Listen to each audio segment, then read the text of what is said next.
All right, handstand practice. So what we're gonna do, freestanding handstands, you're gonna pair up with someone, you're gonna make sure you get the basics right first. So your partner is gonna kick up into a handstand. He's gonna go wide with his fingers, so his base is very spread. He's gonna try and balance between his fingertips and his palms. This drill is just as important as the spotter. Kick up into a handstand. Make sure all the basics are right first, so his fingers are right. I'm gonna move my hands down to his knees. So now all of a sudden he's got this much weight that he has to control. From here, this would be the challenging one. I'm gonna move my hands down to his waist or his hip bone. Now you can see he's gonna start to sway a little bit. So he's gotta really focus hard on squeezing his butt, getting tight with his legs. And I think most people will be living here. If you want to add an extra challenge, you can grab his lats if you can. And now he has to work really, really hard. But I feel like most people will be living around waist height. So the goal is to hold like 20 to 30 seconds. It needs to be achievable. If his legs are going too much, just creep it back up a little bit, back to his knees. But I think the waist will be where most people are living. Keep the basics right, squeeze your butt, get nice and tall, and spread your fingertips.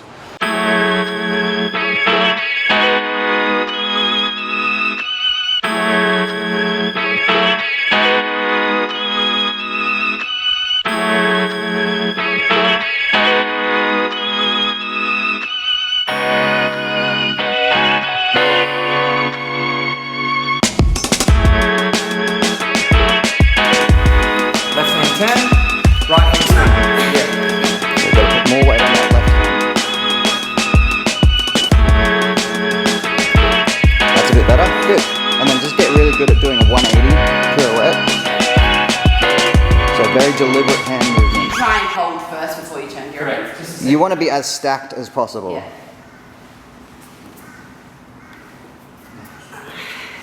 Yeah, Left. Spin. Yes. Yeah, there we go. Good. Squeeze everything, right?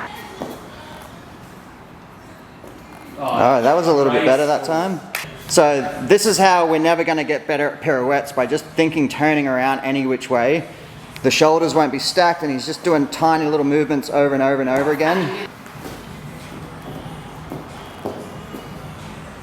So maybe might count in a competition, but you're never going to improve the basics.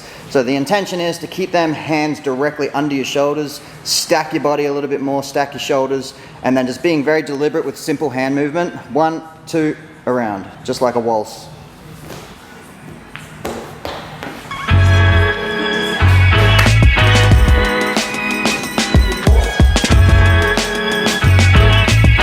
That's better.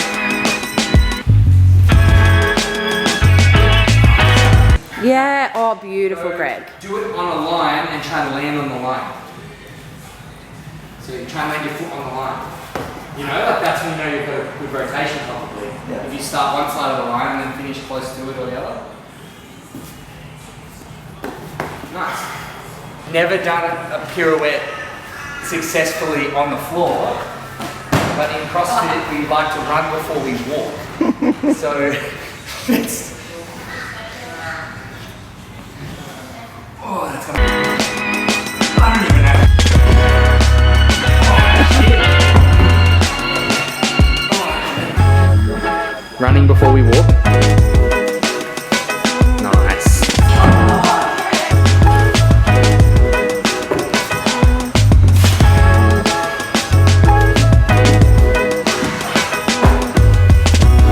Yeah.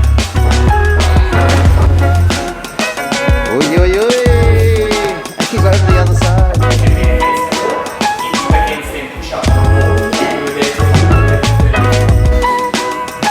You bend your elbows, man. Yeah, that's so impressive.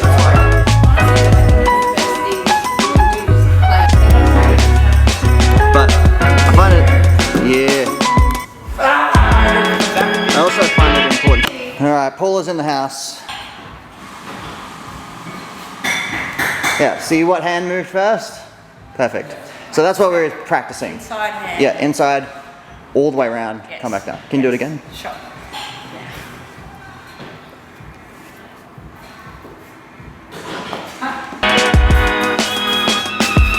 Nice. Think of a washing machine with a central pole.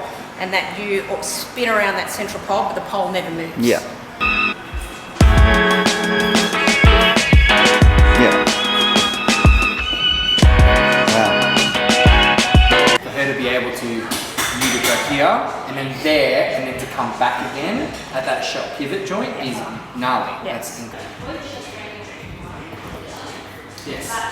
She still rotates. Yeah, exactly right. So the idea, you have to be stacked around a central pivot point. Yeah, the minute you lose that, you lose your balance.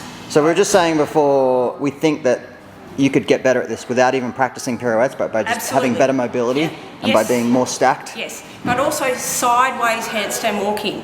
As long as you're changing your direction sideways and learning how to stack your shoulders sideways or in an unusual movement that you're not used to. No spacing?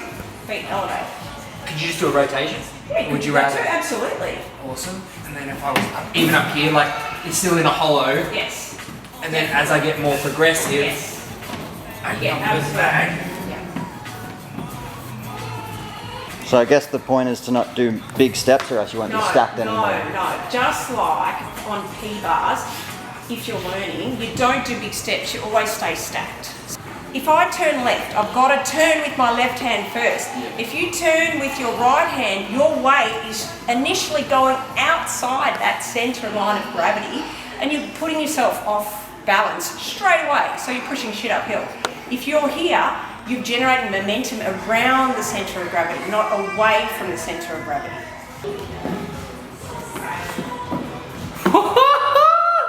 Stop it!